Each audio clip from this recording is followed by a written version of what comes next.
And so this brings me to the third sign you may be overgiving, and it's how you feel. Because when you are overgiving, it's not just about time that disappears. It's not just about results.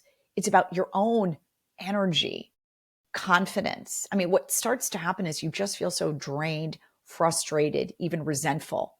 You start to think, why am I not seeing the ownership on the team? Or I don't see other people being held accountable for this. You're thinking like, why do I have to do everything around here? And so overgiving, it can get hard. It just feels bad to give, and you never feel like you're getting much back. And so you have to wonder, why on earth would we want to do this? But I think for a lot of us, we're overgiving because deep down, we just don't see an option.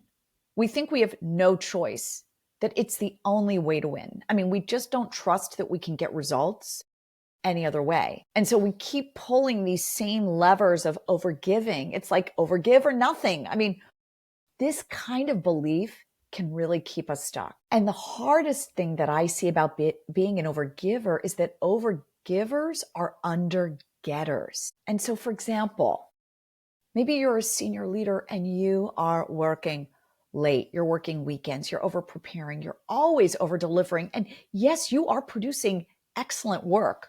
But I find that, in this way, we assume other people will just see the impact.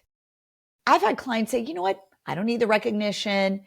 And I'll tell you, by the way, in coaching, I insist on the fact that, of course, they do need recognition. It's important. We all do.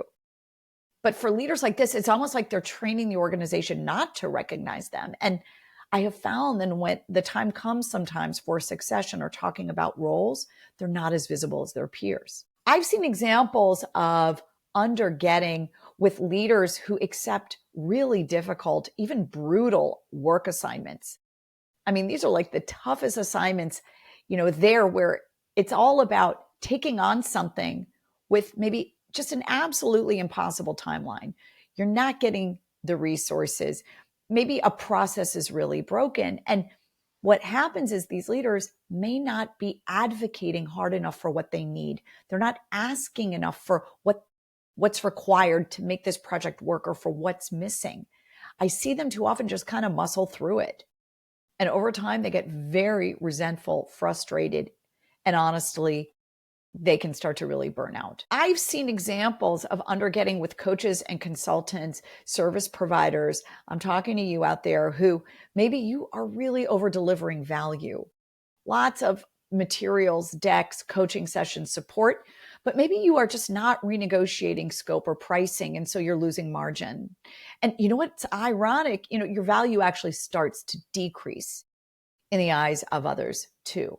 So the hard part about undergetting is so often it comes from just such a good place of humility, of service, of really, truly just wanting to help. But the hard that is harder to see in ourselves and really admit out loud is that overgiving is so much easier. Overgiving feels good.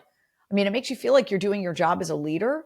It makes you feel capable, and it sort of keeps you in control because you don't have to take the risk of asking for something to get. And so this is sort of the trap that we fall in, because overgiving isn't just about being a good leader and being generous. It's about really not knowing how to get, how to receive. And so maybe you relate to this. Maybe you're uncomfortable asking for certain things. You would really just prefer not to bring it up.